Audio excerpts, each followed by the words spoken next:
अपने आगे पढ़ लेंगे। पहले अपनी पोइम पढ़ लेते हैं। One day I wrote her name upon the strand but came the waves and washed it away. एक दिन मैंने उसका नाम स्ट्रैंड पे लिखा। स्ट्रैंड का मतलब है यहाँ बीच पे, समुद्र के किनारे पर लिखा। बट केम द वेव्स, परंतु लहरें आई और उसको वॉश कर दिया।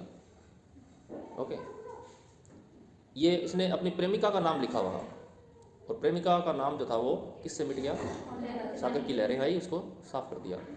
Again I wrote it with A second hand, मैंने इसको दोबारा लिखा। सेकेंड हैंड यानी दोबारा वही हाथ का यूज़ करके दोबारा लिखा। But came the tide and made my pains his prey, परंतु फिर से टाइड आई। टाइड का मतलब लहर आई और मेरे सारे पेन्स को वेव कहते हैं। पहले आया ना वेव, टाइड होता है ज्वार, जो समुद्र में ऊंची लहरें उठती है उसको बोलते हैं। But came the tide and made my pains his prey, परंतु फिर से लहर आई और मेरे सारे प्रयासों को अपना शिकार बना के चली गई। पेन्स का मतलब यहाँ मेरे प्रयास है, और प्रे का मतलब शिकार, मतलब शिकार, PREY है ये। तो अच्छी लगी पहली दो लाइनें कि मैंने अपनी बिलवड का नाम लिखा, लहर आई और उसको मिटा के चली गई। मैंने दोबारा लिखा, फिर से लहर आई और मेरे सारे जो कोशिशें थी उन पे पानी फेर दिया, उनको अपना शिकार बना लिया। वेन मैन सैड शी, अब उसने मुझसे कहा।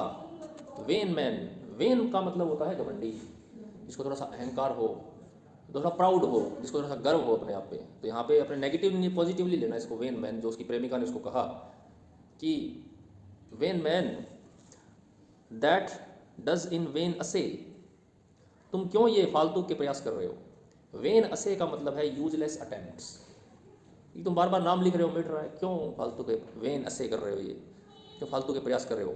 ए मॉर्टल थिंग सो टू इमोर्टलाइज, तुम एक मॉर्टल थिंग को इमोर्टलाइज करने का प्रयास कर रहे हो, यानी तुम एक ऐसी चीज़ को अमर करने का प्रयास कर रहे हो जो किसी न किसी दिन मर जानी है। फॉर आई माई सेल्फ, मॉर्टल जो नश्वर होता है, जो मर जाता है। हम सभी मॉर्टल हैं कि नो नहीं है? हाँ, क्योंकि हमें एक न एक दिन मर जाना है, तो हम मॉर्टल हैं सारे। For I myself self life like to this decay, क्योंकि किसी दिन मैं भी इसी तरह से मर जाऊंगी, डीके हो जाऊंगी। डीके का मतलब मेरा विनाश हो जाएगा, खराब खत्म हो जाऊंगी मैं भी। And eke my name be wiped out likewise, और इसी तरह से मेरा नाम भी मिट जाएगा। अब यहाँ आप इसका भीतरी अर्थ समझो कि ये जो पोइट है, ये उसका नाम बार बार लिख रहा है और वो नाम बार बार मिट रहा है। तो पोइट की इच्छा ये है कि काश मेरी प्रेमिका हमेशा जिंदा रहे। तो वो बार बार नाम लिखता है, मिट जाता है, वो फिर लिखता है। तो वो कहते हैं कि तुम क्यों व्यर्थ में प्रयास कर रहे हो, सबको एक न एक दिन मर जाना है, मैं भी एक दिन इसी तरह से मर जाऊंगी, तो तुम ये प्रयास मत करो। नॉट सो कोड आई, तो मैं बोला ऐसा नहीं होगा। अब यहाँ पे हमने कितने पैरे पढ़ लिए? आप देखो 8 लाइनें हम पढ़ चुके ना, 4 के 2 स्टैंजा हमने पढ़ लिए। अब यहाँ पे थोड़ा चेंज आता है पोइम की टोन में। अब वो बोलता है, क्योंकि पहली 2 लाइनों में तो विवरण था कि किस तरह से हमारी हर चीज़ एक न एक दिन नष्ट हो जाएगी। मतलब वो नाम लिख रहा है वो, और प्रेमिका खुद के बारे में कह रही मैं भी नष्ट हो जाऊंगी। अब पोइट कहता है कि नहीं, ऐसा नहीं होगा। लेट बेसर थिंग्स डिवाइज, बेसर थिंग होता है छोटी मोटी चीज़ें, जो अच्छी चीज़ें होती हैं, इन्फीरियर चीज़ें। Let baser things devise to die in dust, तो यहाँ डिवाइज में ही सेंस खत्म नहीं होता, आगे में यहाँ तक पढ़ना होगा डस्ट तक, मीनिंग निकालने के लिए लाइन को।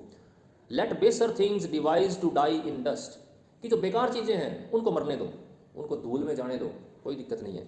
But you shall live by fame, परंतु तुम जिंदा रहोगी। किस वजह से? फेम से। फेम यानी मैं तुम्हें इतना फेमस कर दूंगा, मैं तुम्हें इतना ज़्यादा प्रसिद्ध कर दूंगा कि तुम जिंदा रहोगी।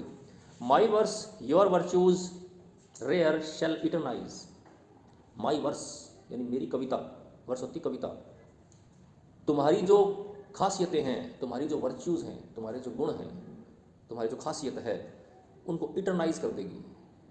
क्या कर देगी? अमर कर देगी। मैं तुम पे ऐसी ऐसी शायरी लिखूंगा, मैं तुम पे ऐसी ऐसी कविताएं लिखूंगा कि तुम्हारी जो ये खूबसूरती है, तुम्हारी जो खासियत है, ये इटरनाइज हो जाएगी, ये सदियों तक जिंदा रहेगी। And in the heavens write your glorious name, और मेरी जो कविता है तुम्हारा नाम हेवंस में लिख देगी, आसमान पे लिख देगी, जिसको कोई भी मिटा नहीं सकता।